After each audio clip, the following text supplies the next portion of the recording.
warahmatullahi wabarakatuh. Kami dari kelompok 6 akan mempresentasikan hasil diskusi dari kelompok kami. Perkenalkan, nama saya Nadila Ayu Aprilia Prastini Tias. Perkenalkan, saya Alina Miftahul Amalia. Perkenalkan, nama saya Ina Molina Sari. Perkenalkan, nama saya Amalia Putri Nauride. Perkenalkan, nama saya Putri Aulia. Sejarah perbankan di Indonesia. Sejarah perbankan di Indonesia tidak terlepas dari masa penjajahan Hindia Belanda. Butuh rujukan. Pada masa itu, DJ Funds didirikan di Batavia pada tanggal 24 Januari 1828. Kemudian menyusul Nederland pada tahun 1918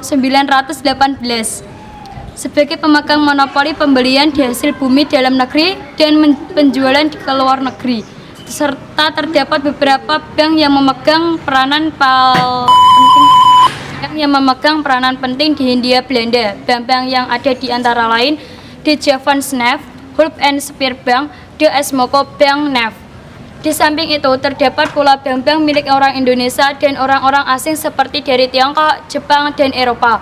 Bank-bank tersebut antara lain Bank Nasional Indonesia, Bank Abuan Sauger, The Bank of China, dan Batavia Bank.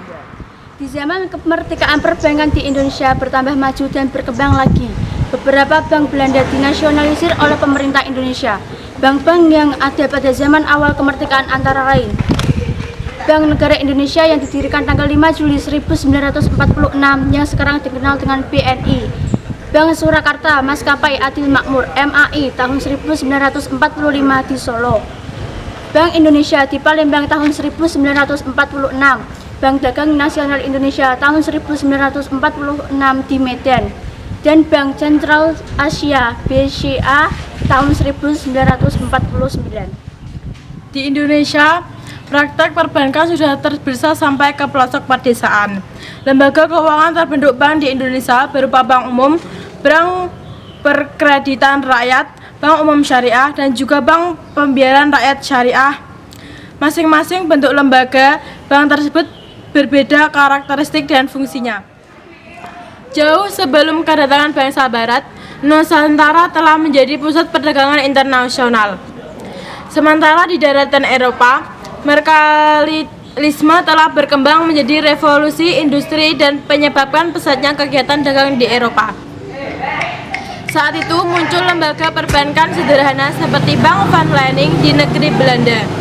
Sistem perbankan kemudian dibawa oleh bangsa Barat yang mengekspansi Nusantara pada waktu yang sama.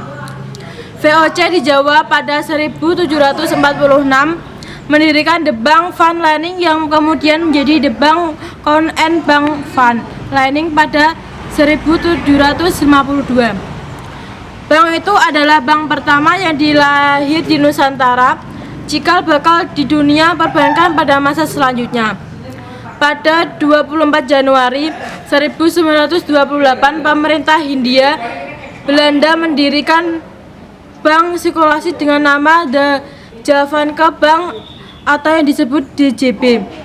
Berpuluh-puluh tahun, bank beroperasi dan berkembang berdasarkan suatu oktroi dari penguasa kerajaan Belanda, hingga akhirnya diundang DJB Wet 1922. Masa pendudukan Jepang telah menghentikan kegiatan DJB dan perbankan Hindia Belanda untuk sementara waktu. Kemudian masa revolusi tiba. Hindia Belanda mengalami dualisme kekuasaan antara Republik Indonesia atau RI dan Nederlandse Indische Civil Administratie atau NICA. Periode pengakuan kedaulatan RI, nasionalisasi DJB. Pada Desember 1949, Belanda mengakui kedaulatan Republik Indonesia sebagai bagian dari Republik Indonesia Serikat atau RIS. Pada saat itu, sesuai dengan keputusan Konferensi Meja Bundar atau KMB, fungsi bank sentral tetap dipercayakan kepada De Javaanse Bank atau DJB. Pemerintah Republik Indonesia tidak berlangsung lama karena pada tanggal 17 Agustus 1950 pemerintah RIS dibubarkan dan Indonesia kembali ke bentuk Negara Kesatuan Republik Indonesia atau NKRI. Pada saat itu, kedudukan DJB tetap sebagai bank sirkulasi. Berakhirnya kesepakatan KMB ternyata telah mengobarkan semangat kebangsaan yang terwujud melalui gerakan nasionalisasi perekonomian Indonesia. Nasionalisasi pertama dilaksanakan terhadap DJB sebagai bank sirkulasi yang mempunyai peranan penting dalam menggerakkan roda perekonomian Indonesia. Sejak berlakunya Undang-Undang Pokok Bank Indonesia pada tanggal 1 Juli 1953, bangsa Indonesia telah memiliki sebuah lembaga bank sentral dengan nama Bank Indonesia. Sebelum berdirinya Bank Indonesia, kebijakan moneter, perbankan, dan sistem pembayaran berada di tangan pemerintah dengan menanggung beban berat perekonomian negara pasca perang.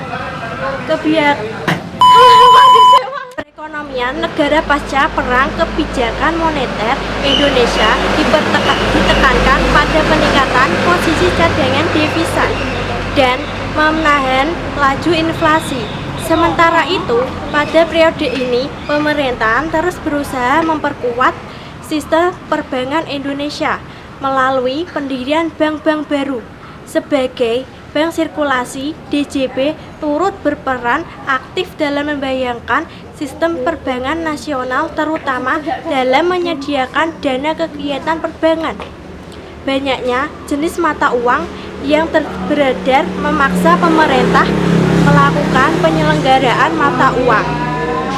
Maka, meski hanya untuk waktu yang singkat, pemerintah mengeluarkan uang kertas RIS yang menggantikan uang Republik Indonesia dan berbagai jenis uang lainnya.